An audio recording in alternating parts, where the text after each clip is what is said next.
belajar ilmu fardu ain berdosa. Fardu ain. Fardu kifayah pun cuma fardu kifayah ni bukan semua orang kena belajar. Fardu ain ni semua orang kena belajar. Fardu kifayah ni kalau sebahagian nak belajar, yang sebahagian lagi tu cukup, tak perlu belajar. Kalau lalu nak belajar juga tak apalah. Lagi bagus. Tapi tak sampai tahap wajib. Itu fardu kifayah. Fardu ain keperluan. Ya, kalau orang kafir baru masuk Islam, mula-mula dia ajar kepadanya fardu ain. Keperluan dia, iman kepada Allah, kepada Rasul, dicerita kepadanya. Cara sembahyang, ilmu fil hal dipanggil, dia ajar ketika itu. Cara sembahyang dan seumpamanya lah. Jadi kita ni yang takut pada siksaan. Manakala Allah Ta'ala la yakhafu iqaba, tidak takut pada siksaan. Sebab apa? Dia yang menurunkan azab kepada manusia. Laisa alaihi haqqun yalzamuhu wala alaihi hukmun. Tidak ada sesuatu hak yang di atasnya, tidak ada hukum aturan ke atasnya. Maknanya tak ada yang boleh memaksa Allah. Allah Ta'ala melakukan apa saja, tidak ada sesuatu pun yang memaksa Allah Subhanahu wa Ta'ala. Tidak ada yang menyuruh, yang melarang Allah Subhanahu wa Ta'ala. Itu makna kenyataan ini. Laisa alaihi haqqun yalzamuhu wala alaihi hukmun. Wa kullu ni'matin minhu fadlun wa kullu niqmatin minhu adlun. La yus'alu amma yaf'alu wa hum yus'alun. Maknanya setiap nikmat ni kebaikan yang Allah Ta'ala bagi pada kita. Nak bersyukur dengan nikmat yang Allah Ta'ala bagi macam mana? Kata Imam Al-Junaidi rahimahullah. Imam Junaid ni ulama hebat. Hakikat syukur iaitu isti'malu ni'matin fi ta'atillah. Menggunakan nikmat dalam ketaatan kepada Allah. Dia dah ada nikmat, Allah Ta'ala bagi dia rezeki nikmat. Dia guna nikmat itu dalam melakukan ketaatan kepada Allah. Ketaatan kepada Allah ni umumlah. Segala apa yang boleh mendekatkan diri kepada Allah. Ya, sembahyang berjemaah, buat ibadah, menuntut ilmu agama, menghidupkan majlis-majlis ilmu. Itu ketaatan. Sama ada dalam masjid, dalam surau, dalam rumah, dalam pejabat, tengah padang, luar padang, tepi jalan raya, tepi kedai. Payah nak cari orang kita buat pengajian tepi-tepi kedai mamak payah. Contohlah. Tapi boleh. Maknanya kata Imam Junaid, syukur ni menggunakan nikmat yang Tuhan bagi. Contoh nikmat kesihatan. Kita sihat, tuan-tuan guna nikmat tu, sihat ni datang ke sini majlis ilmu. Ada orang tak ada nikmat sihat, dia pergi buat maksiat. Naik kapal terbang beribu-ribu batu, beribu-ribu kilometer semata-mata buat maksiat. Menghabiskan harta melakukan maksiat. Tuhan bagi dia rezeki tapi dia guna pada benda haram. Itu pun banyak. Itu tak bersyukur. Walaupun dia sebut dia baru dapat bonus contohnya lah. Banyak. Alhamdulillah. Tapi dia guna benda tu, rezeki tu daripada benda haram. Dia bukan di kalangan hamba yang bersyukur. Dia hanya lidah saja sebut Alhamdulillah. Tapi hakikatnya dia guna duit tu, harta tu, apa rezeki tu pada benda yang haram. Dia tidak bersyukur. Payah memang kata disebut dalam Al-Quran, wa qalilum min ibadiyasy syakur. Segelintir di kalangan hamba-Ku bersyukur. Jadi kita kena faham betul hakikat bersyukur itu. Jadi segala nikmat Allah Tuhan bagi itu fadlun. Fadlun ni anugerah. Bukan kewajipan. Allah Ta'ala tak diwajibkan ke atasnya nak beri nikmat pada kita. Jangan pula ada orang anggap, ya Allah Ta'ala ni mesti bagi aku nikmat ni, mesti bagi aku kesihatan, mesti kalau tak bagi ni Allah zalim, dia kata. Ni lagi teruk. Menyandarkan sifat zulm, kezaliman kepada Allah, itu mustahil bagi Allah Subhanahu wa Ta'ala. Wa kullu niqmatin minhu adlun. Dan setiap nikmah ni ujian, musibah, malapetaka, kena penyakit, kena banjir, kena segala-gala musibah, ya, adalah itu bukan zalim daripada Allah. Apa dia? Itu keadilan darinya. Allah Ta'ala Maha Adil. Jangan pula ada orang ditimpa musibah, tak dapat mengawalnya, tak dapat menanggungnya, terus dia kata, wal a'yadzu billah ni, jangan katalah Allah Ta'ala ni zalimnya, aku ni dah anak banyak, hutang banyak, sakit pula. Tuhan ni apa Allah bagi aku penyakit ni masa ini? Bagilah lepas aku sihat, lepas aku sakit. Macam tu. Ya, dia tak tahu ujian bala semua tu yang menimpa dia adalah keadilan bagi Allah. Dia kena sabar. Allah tidak ditanya, la yus'alu amma yaf'al wa hum yus'alun. Allah tak ditanya tentang apa yang dilakukan, bahkan mereka hamba-hambanya yang akan ditanya, yang akan dipertanggungjawabkan. Jadi kita akan ditanya nanti antara perkara-perkara yang akan ditanya pada hari kiamat nanti. Ya, pada hari akhirat nantilah. Selepas beriman iaitu sembahyang. Dan banyak lagi benda-benda lain. Kita akan dipersoalkan, kenapa tak begini dan seumpama. Bila dikuburkan mayat itu dan dikembalikan roh kepada jasadnya, atahu malaikat, datang dua malaikat, tanya, man rabbuka, siapa Tuhanmu, siapa nabimu. Ditanya. Kalau orang yang mati dalam keadaan beriman, selamatlah, boleh jawab automatik. Kalau orang dia mati dalam keadaan yang kufur, dia tak akan boleh jawab. Jadi kematian ni satu kepastian. Mawjudun qabla al-khalqi, kata dalam risalah akidah. Mawjudun qabla khalqi, laisa lahu qablun wala ba'dun, wala fawqun wala tahtun, wala yaminun wala shimalun, wala amamun wala khalfun, wala kullun wala ba'dun. Allah Ta'ala itu mawjud. Mawjud ni maknanya ada. Ada lawannya adam. Itu kalau kita belajar akidah, sifat-sifat wajib bagi Allah. Kalau belajar sifat 20, sifat 13, ulama akan sebut wujud, qidam, baqa, mukhalafatuhul hawadis. Kemudian dia buat pula penambahan. Ada lawannya apa? Tiada. Nak bagi kita faham lagi. Tu kaedah tu cantik dah. Dan ini yang diguna pakai oleh ahli sunnah wal jamaah. Ya, contoh wujud, sifat Allah, antara sifat Allah Taala yang wajib, wujud, ada. Lawannya apa? Tiada. Maknanya Allah Taala mustahil ditimpa tiada. Tak boleh dikatakan Allah Taala tu tiada. Itu makna dia. Nak bagi faham. Itu yang dijelaskan oleh ulama ahli sunnah wal jamaah. Tapi datang puak-puak Wahabi, dia marah kita belajar sifat 20, sifat 13. Dia kata, apa ke benda ni ada lawannya, tak ada, lawan. Ini bukan ilmu Islam, ini ilmu falsafah, dia kata. Memeningkan. Dia tak pernah belajar, dia peninglah. Ulama dah tulis kitab lama dah. Diajar daripada dulu sampai sekarang, muncul puak-puak Wahabi, dia kata, oh ini lawan-lawan, apa benda lawan-lawan. Memperlekeh-lekehkan ilmu pengajian sifat 20, sifat 13, wujud, qidam, baqa, mukhalafatuhu, yang tuan-tuan biasa dengar sebelum itu. Jadi katanya di sini mawjud, ada Allah Taala qabla al-khalq, sebelum terciptanya makhluk. Makhluk ni dia ada permulaan. Dia asal makhluk baru tiada, al-adam disebut. Makhluk ni asalnya al-adam, tiada. Kemudian kemudian diadakan oleh Allah, dicipta oleh Allah Subhanahu wa taala. Jadi setiap yang asalnya tiada kemudian ada, mesti ada permulaan. Langit, bumi, gunung ganang, jin, segala-galalah. Para malaikat, matahari, segala-gala. Cahaya, angin. Dia mesti ada permulaan. Kita pun ada permulaan. Nabi Muhammad pun ada permulaan. Nabi-nabi lain pun ada permulaan. Segala-gala pun ada permulaan. Tetapi Allah Ta'ala tak ada permulaan. Sebab apa? Dia ada sebelum terciptanya makhluk. Kenapa? Kerana antara sifat-sifat bagi Allah Ta'ala adalah al-awwal. Tidak ada permulaan baginya. Itu antara sifat-sifat Allah. Huwal awwalu, dan dia iaitu al-awwal, tidak ada permulaan baginya.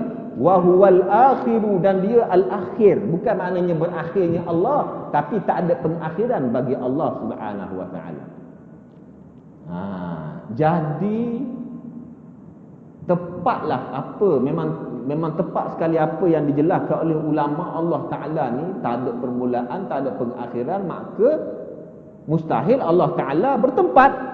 Mustahil Allah Ta'ala memenuhi ruang yang kosong. Mustahil Allah Ta'ala berada di arah atas, arah bawah, kiri, kanan. Di mana-mana dengan zatnya mustahil, sebab semua itu ada permulaan. Mustahil Allah Ta'ala berada di atas arasy. Mustahil Allah Ta'ala berada di atas langit. Ya. Jadi buat musyabbihah mujassimah macam Wahabi itu yang beriktikad Allah Ta'ala di atas langit, di atas arasy, dia ni macam mana dia orang beriman? Ya. Kalau dikatakan Allah di atas langit, di atas arasy, sebelum langit dan arasy itu dicipta, mana Allah? Tanya balik. Sebab langit arasy tu mestilah ada permulaan sebab dia makhluk. Ya. Jadi kena faham di situ. Jangan cepat bila dengar je orang kata wajib kita beriman Allah Ta'ala duduk di atas langit, duduk di atas arasy. Ya, terus dia percaya.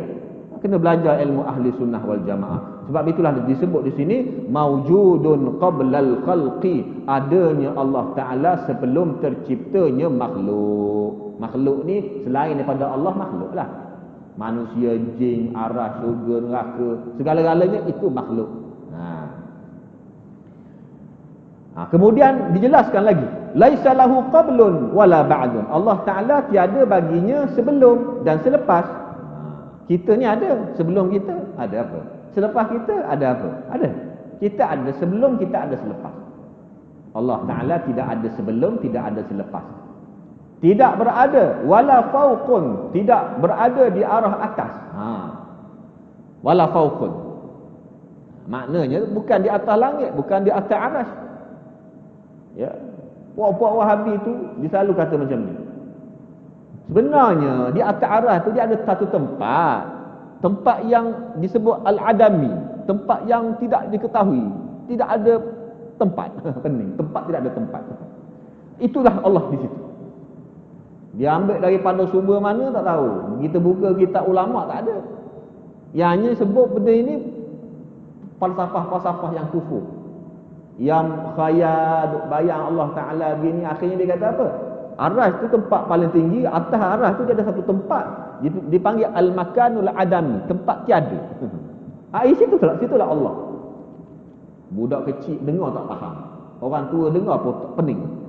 Macam mana puak-puak tu boleh menganggap Allah di atas langit? Jadi akidah mereka memang nak memastikan umat Islam mesti beriman Allah duduk atas langit, di atas tempat yang paling tinggi. Sedangkan ini memang jelas bercanggah dengan ajaran kita, iaitu ajaran Islam.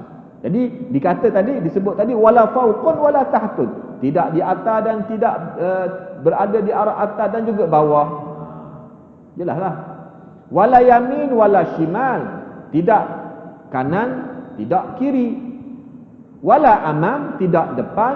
Wala khalfun, tidak belakang. Wala kullun, tidak kullun ni keseluruhan. Wala ba'dun, sebahagian.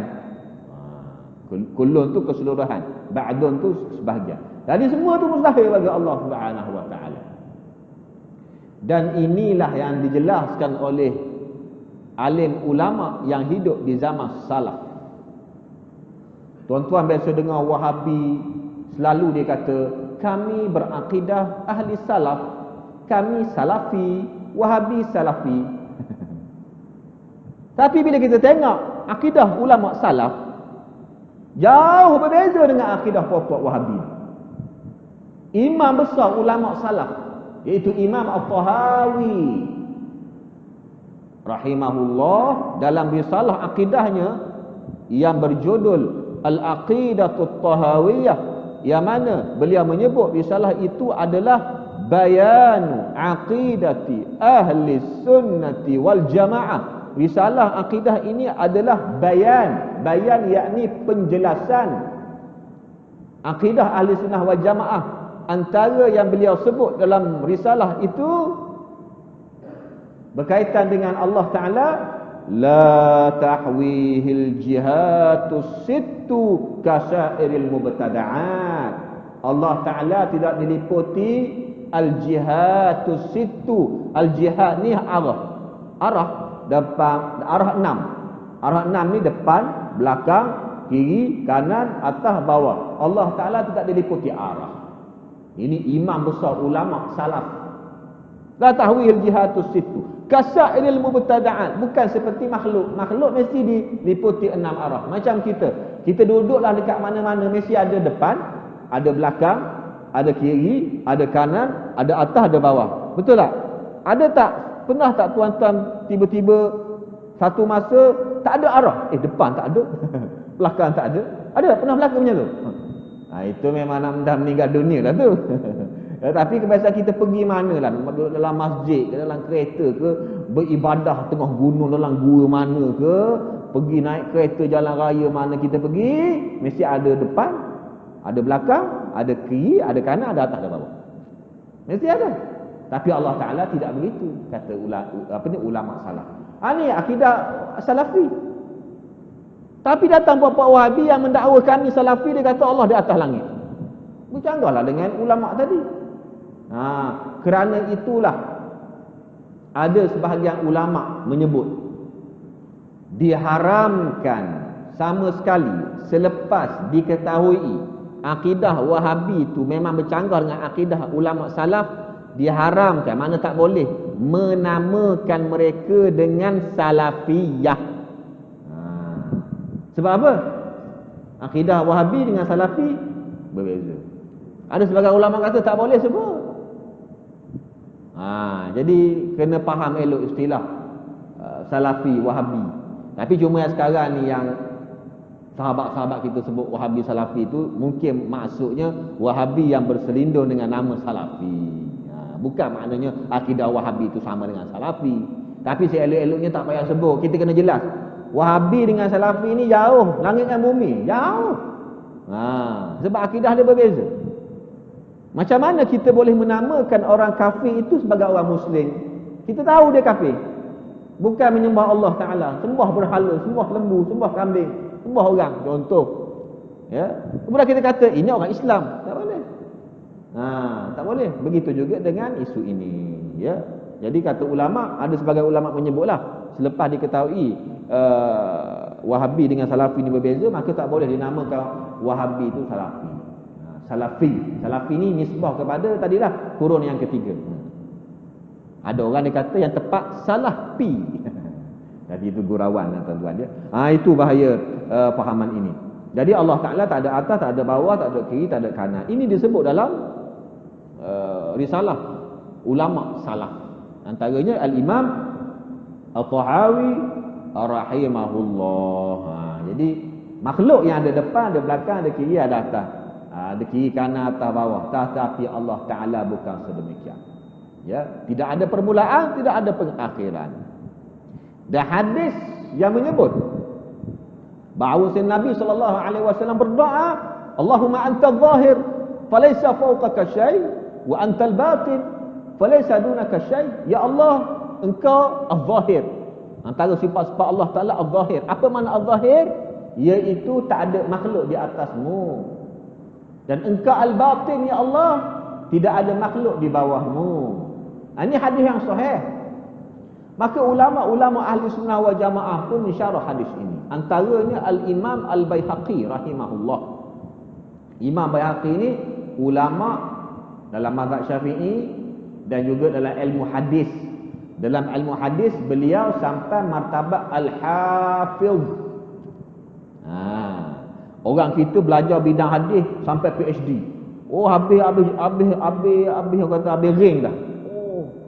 2-3 hadis pun tak hafal. 2-3 hadis pun tak hafal dengan sanadnya sampai Rasulullah.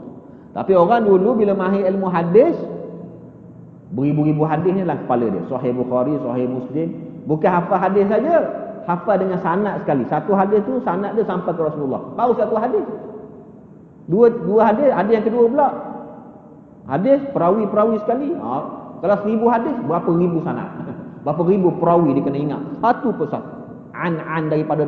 Itu baru pakar hadis. Ini sekadar ada sijil saja, tapi tak hafal hadis seperti ulama dahulu, maka tak boleh dikategorikan sebagai yang mahir dalam ilmu hadis. Hanya sebagai orang yang belajarlah nak mengetahui sedikit sebanyak bab hadis. Mungkin boleh dikatakan macam itu. Tapi nak katakan pakar macam Imam Baihaqi, macam Imam Nawawi, macam Imam Suyuti, jauh langit dah bumi. Ada sebagai orang awam dia menganggap begini, bila ada CJ saja, BA ke master ke dalam bidang agama kita kata ni, PhD, oh terus jaminan ia memang alim, memang hebat. Ini satu benda yang perlu diperbetulkan, ya. Sebab kehebatan ilmu orang sekarang ni jauh berbeza dengan keilmuan orang-orang dahulu. Jadi Imam Baihaqi ni ilmu hadis dia hafiz. Hafiz ni hebatlah. Dia ada satu kitab namanya Al-Asma' wa Sifat. Al-Asma' wa Sifat. Dalam kitab itu beliau mensyarah hadis Nabi tadi yang menyebut Allahumma anta zahir falaysa fawqaka syai' wa antal batin falaysa dunaka syai'. Kata Imam Al-Baihaqi, istadalla ba'du ashabina fi nafyil makan biqaulihi sallallahu alaihi wasallam anta zahir falaysa fawqaka syai' wa antal batin falaysa dunaka syai'. Maknanya kata Imam Baihaqi, sebahagian pada sahabat-sahabat kami alim ulama menggunakan hadis tadi untuk menjadi hujah Allah Taala ada tanpa tempat. Kata Imam Baihaqi, kalau tak dikatakan di atas Allah, tidak ada sesuatu di atas Allah, tidak ada sesuatu di bawah Allah, maknanya Allah Ta'ala ada tanpa tempat. Bukan, Allah Ta'ala ni bukan berada pada tempat tertentu. Maknanya Allah Ta'ala ada tanpa tempat. Ini akidah yang sebenar. Ya. Ini maknanya Allah Ta'ala tidak dilipu arah, tidak diliputi arah 6 yang dinyatakan tadi, dan dia yang bersifat al-awwal dan akhir, dan al-zahir dan al-batin. Maknanya ada dalil daripada hadis menjelaskan Allah Ta'ala ada tanpa tempat. Allah mawjud bila makan. Ada orang dia tak tahulah, dia faham macam mana. Bila kita cerita pasal Allah ada tanpa tempat ni, selalu dia tanya, saya baca hadis, saya baca Quran, tak pernah jumpa pun Allah ada tanpa tempat, Allah ada tanpa tempat. Yang saya jumpa Allah duduk atas arasy adalah. Ini hadis ni, antara hadis yang kita baca tadi, itu dalil Allah ada tanpa tempat. Yang dia kata ayat kata Allah duduk atas arasy, dia salah faham. Ar-Rahman ala arsy istawa. Dia kata Allah Ta'ala bersemayam duduk atas arasy. Hakikatnya ayat itu kata ulama Ahli Sunnah wal Jamaah bukan makna duduk, tapi makna Allah Ta'ala maha menguasai arasy. Arasy lokasinya di atas langit yang ketujuh, di atas syurga. Wasaqfuha arsyur rahman. Nabi kita diriwayatkan, Nabi kita Muhammad sallallahu alaihi wasallam ketika keluar daripada perut ibunya terus menonggak kepalanya ke arah langit. Ya, ini antara peristiwa. Nabi bila keluar daripada perut ibunya terus menonggak kepalanya ke langit. Kenapa hebat sangat ke langit tu? Kata ulama, kerana langit itu adalah mahbatur rahmat, tempat turun kerahmatan, wa mahbatul barakat, tempat turun keberkatan, wa qiblatud du'a, kiblat doa. Makna langit itu tempat yang mulia. Syurga berada di atas langit. Syurga benda yang untuk orang-orang yang baik. Neraka bukan di atas langit, neraka di bawah bumi yang ketujuh. Jadi bila orang Islam berdoa, menadah tangan menghala ke langit, kerana langit itu tempat turun rezeki dan rahmat, dan juga tempat kiblat doa, adalah langit itu adalah kiblat doa, bukan menunjukkan langit itu tempat Allah Ta'ala duduk. Jadi perlu kita faham elok-elok, ya. Itulah yang dimaksudkan oleh kenyataan ulama tadi, Imam Baihaqi mensyarah hadis, dan ini yang dimaksudkan dalam risalah Sultan Salahuddin yang kita baca tadi, bahawasanya Allah Ta'ala ni ada sebelum terciptanya makhluk, ya. Langit, bumi, arasy, ada permulaan, ya. Manakala Allah Ta'ala tidak ada permulaan baginya dan tidak ada tan bagi Allah Subhanahu wa Ta'ala. Itu dia akidah Nabi kita Muhammad sallallahu alaihi wasallam. Kemudian disebut lagi, wala yuqalu mata kana wala aina kana wala kaifa kana wala makana. Banyak sangat na ya. Kalau orang yang tak faham Arab lah, berbenda malam ni na. Kawanal akwana wa dabbara zamana la yataqayyadu bizamani wala yatakhassasu bil makani. Akhir-akhir itu dia ni pula. Awal tengah tadi nana pula. Mula-mula nana ni. Maknanya kata disebut dalam matan ini, akidah ini, la yuqalu matakan, tidak boleh dikatakan bila adanya Allah. Tak boleh. Jangan buat soalan pelik-pelik. Bila adanya Allah? Bukan semua benda boleh dijadikan soalan. Orang kita ni pelik. Dia nak kira hak. Oh, hak aku nak bertanya. Hak aku. Aku nak bertanya, bila adanya Allah itu hak aku. Semua benda hak-hak mana boleh. Kita ada sempadan, kita ada al-hudud, panggil sempadan. Ya, jangan kira hak je. Oh, semua benda boleh buat soalan. Semua boleh dikatakan, tak boleh. Lepas tu dekat awal-awal lagi dia sebut, tidak boleh dikatakan bila adanya Allah wala aina. Wala aina kana. Mana tempatnya? Mana tempatnya? Tak boleh soalan tu. Mana tempat Allah? Allah tinggal di mana? Ya. Kita dah jelas dah sebelum ini. Ya. Soalan di mana tempat bagi Allah tu tak boleh, mustahil. Ya, di mana tempat bagi Allah. Manakala hadis yang disebut-sebut dengan nama hadis Al-Jariyah. Al-Jariyah ni hamba perempuan, ringkasannya Nabi didatangi oleh sahabat sahabat itu membawa hamba perempuannya. Dia nak memerdekakan hamba perempuannya, cuma dia nak memastikan hamba perempuan itu seorang yang beriman ke ataupun tidak. Lalu dibawa berjumpa kepada Rasulullah sallallahu alaihi wasallam dan dia menceritakan kisahnya yang sebenar.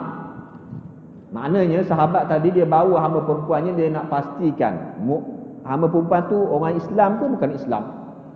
Lalu Nabi pun bertanya dalam satu hadis, Aina Allah? Aina Allah ni, Aina tu di mana? Di mana Allah? Kata tak boleh buat soalan di mana Allah. Ni Nabi kata di mana Allah? Lalu hamba perempuan tadi pun jawab, fis sama, di langit. Kalau dia terjemah zahir lah. Allah di langit ke? Maka ulama-ulama hadis pun membincangkan hadis ini. Tu kena tengok apa ni huraian ulama. Bila ada hadis-hadis seumpama ini, jangan ambil zahir terus. Kalau puak-puak Wahabi tu dia baca hadis ni, oh sahih ni, memang betul Allah di langit. Dia tak tengok dah syarah ulama ni, dia tolak ke tepi, buang ke tepi sampah dah kenyataan ulama ni. Dia kata hadis, kita mesti beriman kepada hadis. Tuan tak beriman kepada hadis ni kafir ni. Sebab tu Wahabi di sisi mereka, siapa yang tidak menganggap Allah Ta'ala beriman di atas langit, bukan orang mukmin di sisi Wahabi. Sebenarnya begitu. Sebab apa dia kata, siapa yang tak beriman Allah di atas langit, dia tolak hadis. Siapa tolak hadis, kafir. Tak faham. Tengok huraian ulama macam mana. Jangan ambil zahir. Ini penyakit bagi orang awam. Dah lah degil. Bila kita cerita tak nak dengar keras kepala. Dan tak nak merujuk kepada syarahan-syarahan ulama. Hadis tadi bila dikatakan Nabi tanya di mana Allah, hamba perempuan jawab di langit, dan akhirnya Nabi kata pada tuan punya hamba, atiqaha fa innaha mu'minah, bebaskanlahnya hamba perempuan tadi, dia tu seorang yang beriman. Maknanya Nabi telah mengiktiraf keimanan hamba perempuan tadi.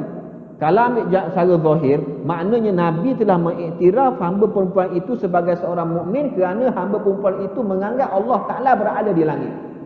Kalau ambil zahir macam itu.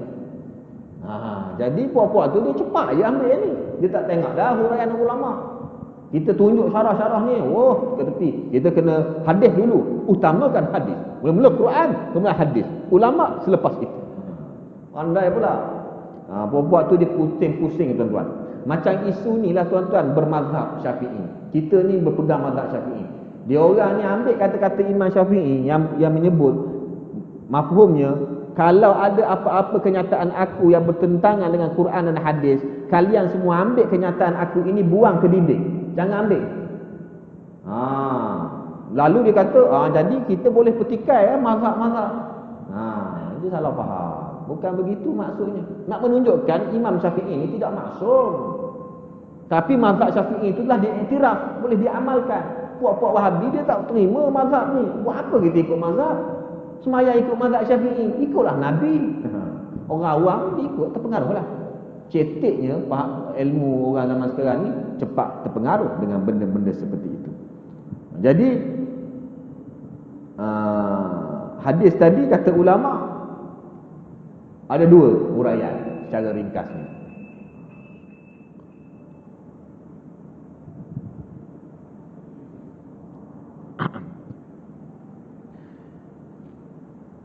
Bismillahirrahmanirrahim. Baik, kita sambung perbincangan kita tadi berkaitan dengan hadis al-jariyah. Jadi hadis jariyah yang kita sebut tadi dalam pencerahan berkaitan dengan hadis jariyah ni ada dua pencerahan, dua penjelasan. Pertama, ada sebagai ulama mengatakan hadis ini tidak sahih. Tidak sahih kerana hadis ini dianggap sebagai mutarib. Mutarib ni dalam ilmu mustalah hadis, hadis yang diriwayatkan dengan lafaz yang berbeza-beza. Ya, mutarib nama dia. Jadi mutarib ini dia tidak sahih, tak boleh jadikan hujah dalam bab akidah. Sebab dalam riwayat lain sebab kisahnya sama, cuma Nabi tanya lain. Nabi tak tanya di mana Allah. Nabi tanya atashhadina alla ilaha illallah. Nabi kata, adakah kamu naik saksi? Makna naik saksi ni berimanlah bahawanya tidak ada Tuhan yang layak disembah kecuali Allah. Ya. Lalu hamba perempuan tadi kata, ya, bala. Maknanya riwayat berbeza, riwayat lain pun berbeza juga. Maka kata ulama, bila perbezaan lafaz ini berlaku, maka hadis itu hadis mutarib. Diriwayat dengan lafaz yang berbeza-beza, maka dia tak boleh dijadikan hujah. Ya, itu satu pendapat. Yang kedua dikatakan, kemudian seterusnya dikatakan hadis itu, kata ulama yang menolak hadis ini mengatakan hadis jariyah itu juga bercanggah dengan hadis yang lebih sahih, hadis yang sampai tahap mutawatir dalam bab mengiktiraf keislaman seseorang, iaitu hadis yang mana Nabi sallallahu alaihi wasallam bersabda, umirtu an uqatilan nas hatta yashhadu an la ilaha illallah. Aku diperintah oleh Allah Taala supaya memerangi manusia sehingga mereka beriman bahawa tidak ada Tuhan yang layak disembah kecuali Allah, dan aku dan Muhammad itu utusan Allah. Maknanya syarat seseorang masuk agama Islam iaitu mengucap dua kalimah syahadah, bukan dengan menganggap Allah di atas langit. Hadis ni lagi sahih sampai derajah mutawatir. Mutawatir ni diriwayatkan oleh lebih kurang 15 sahabat. Jadi hadis jariyah tadi yang kata di mana Allah bertentangan dengan hadis ini. Jadi kata ulama, maka kena ambil hadis yang sahih, iaitu hadis yang Nabi kata, aku diperintah oleh Allah untuk memerangi manusia supaya mereka beriman tidak ada Tuhan yang layak disembah kecuali Allah, dan Muhammad itu utusan daripada Allah Subhanahu wa taala. Sebagai ulama dia menjelaskan sedemikian. Mereka tak menganggap Allah di atas langit. Ada sebagai ulama lain pula dia kata hadis tadi sahih walaupun lafaznya aina Allah, di mana Allah, sahih, tetapi ditakwil. Bukan makna Nabi tanya mana tempat Allah, Allah tinggal di mana.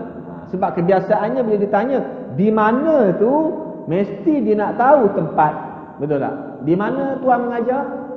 Tempat tuan mengajar. Di mana tuan bekerja? Di mana tuan tinggal? Tempat. Jadi kata ulama, hadis tadi sahih tapi ditakwil, jangan ambil secara zahir. Bila Nabi tanya di mana Allah, kata ulama mafhumnya ditakwil, dia kata maknanya soalan Nabi itu membawa maksud keimanan kamu terhadap Allah tu macam mana. Itu makna dia, bukan maknanya mana tempat Allah. Dan bila hamba perempuan tadi menjawab di langit, maknanya keimanan aku terhadap Allah tinggi melangit, sangat-sangat tinggi. Itu makna dia, bukan maknanya aku beriman bahawasanya Allah tinggal di atas langit, kan? Jadi tidak ada di sana yang menunjuk Allah duduk tinggal di atas langit, ada. Ya. Jadi itu huraian ulama yang sebenar. Datang puak-puak Wahabi, dia ambil hadis jariah, terus dia berjuang. Inilah Allah di atas langit, Allah di atas langit, Allah di atas langit. Ni Nabi mengiktiraf jawapan hamba perempuan yang berbunyi Allah di langit. Tiba-tiba ada pula orang kata Allah ada tanpa tempat. Jadi mereka tidak merujuk kepada huraian ulama-ulama hadis pada hadis yang dinyatakan tadi. Jadi tak perlu kelirulah sedemikian. Bagaimana keadaan Allah hari ini? Tak boleh. Jangan pula ada buat soalan pelik-pelik. Allah Ta'ala hari ini macam mana? Keadaan dia. Jamaah ramai ni. Allah Ta'ala okey. Semalam tak ada jamaah. Allah Ta'ala tak okey. Gila tu tuan-tuan. Ada orang dia buat-buat benda macam ni. Jangan main-main. Ya. Bukan semua diguna mengikut logik akal. Kita ada syariat, ada Quran, ada hadis, ada ulama. Jangan semata-mata guna logik akal kita. Sebab akal manusia ni lemah. Ya, lemahkan manusia ini. Jadi itulah sedikit sebanyak huraian, kita tawakuf sampai sini. Ya. Jadi sebelum mengakhiri kuliah maghrib kita ini, ada masalah yang mungkin seringkali kita kongsikan, yang mana isu yang sekarang ini umat Islam menyambut sambutan Maulid Nabi SAW. Dan perbuatan sambutan Maulid Nabi ini, kata ulama, perkara yang memang baiklah, memang baguslah. Tapi puak-puak yang tak boleh terima sambutan Maulid Nabi ni, dia memang tak boleh terima lah. Kita bagi dalil macam mana pun, dia tak boleh terima. Sehingga ada di antara mereka menyamakan umat Islam yang menyambut perayaan ulang tahun kelahiran Nabi Muhammad ini sama seperti orang Hindu buat perayaan Taipusam dia orang. Ya, kita bukan cerita pasal agama Hindu tu, bukan. Kita nak cerita pada orang yang menyamakan perbuatan sambutan Maulid Nabi ni macam orang Hindu buat perayaan Taipusam. Maknanya orang Islam yang buat maulid ni, sambutan maulid ni, kafir lah. Puak-puak tu tak ada kerja lain. Kerja nak menyamakan kita ni dengan orang kafir. Dulu dia menyamakan kita dengan Syiah. Siapa buat sambutan maulid ni, tahu tak? Sambutan maulid ni sebenarnya berasal daripada Syiah. Tuan-tuan yang buat tiap-tiap tahun tu, tuan-tuan menghidupkan syiar Syiah, tanda-tanda Syiah. Puak-puak tu memang pelik. Yang tak sehaluan dengan dia, dilabel Syiah, dilabel Hindu, dilabel macam-macam lagi lah, khurafat. Sedangkan ribuan ulama menyebut asal usul maulid, ada dalil. Imam Suyuti dalam risalah fatwa dia, Imam Ibn Hajar Asqalani, Imam As-Sakhawi. Imam Sakhawi anak murid Ibn Hajar Asqalani. Dalam ilmu hadis beliau sampai martabat Al-Hafiz. Dikatakan beliau dalam fatwanya menyebut anna amal al-maulid hadatha ba'da al-qurun ats-tsalatsah. Perbuatan sambutan perayaan maulid berlaku selepas kurun yang ketiga. Thumma la zala ahlul islam min sa'iril aqtar fil mudunil kibar ya'maluna al-maulida. Kemudian perbuatan sambutan maulid itu diteruskan oleh orang Islam di bandar-bandar yang besar. Wa yatasaddaquna fi layalihi, dan melakukan sedekah pada malam sambutan maulid. Sebab kebiasaannya sambutan maulid ni dulu-dulu dibuat waktu malam. Jadi malam tu bila ada majlis maulid, perayaan maulid, ada yang beri sedekah pula. Ambil keberkatan Nabi. Wa yatasaddaquna fi layalihi bi anwa'i sadaqat, dengan banyak jenis-jenis sedekah.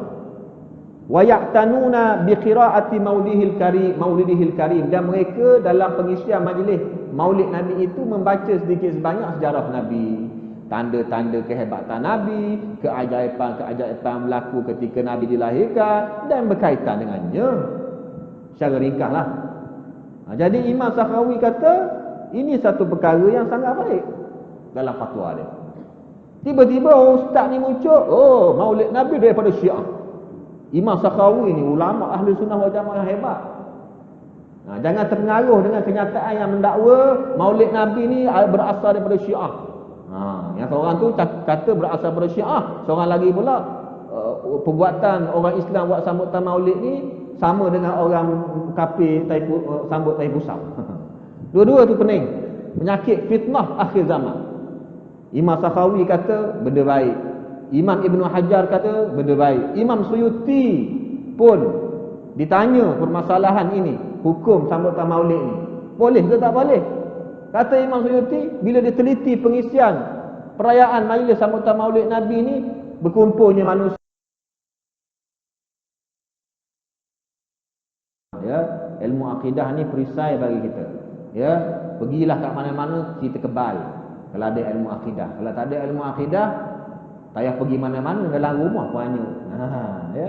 Dalam rumah pun boleh jadi pengikut ajaran sesat. Ya. Tak ada ilmu akidah. Jadi tuan-tuan beruntunglah, ya, kita semua beruntung kerana masih lagi berada dalam manhaj ahli sunnah wal jamaah. Jadi kesimpulannya, Maulid tadi hukumnya perkara yang sangat digalakkan, ya. Berasal daripada ajaran Islam, ya. Ajaran Islam, bukan daripada Syiah, bukan tak boleh disamakan dengan orang kafir Hindu sambut tai pusam tu, bukan. Ya, jadi orang-orang yang menyatakan sedemikian, hati mereka kotor, hitam, benci kepada Nabi sallallahu alaihi wasallam. Ya, kalau tak suka sangat sambutan Maulid tu, jangan sampai menyamakan orang Islam dengan orang kafir sambut tai pusam. Janganlah kata sambutan Maulid tu berasal daripada Syiah. Tuan-tuan tahu Syiah tu apa? Syiah tu yang melaknat Abu Bakar, laknat Sayyidina Umar, tu Syiah. Jadi jangan layan orang macam ni, serban macam mana kegelaran ustaz ke ustazah ke apa ke, ya, lagi mana bercanggah dengan syarak kita ketepikan.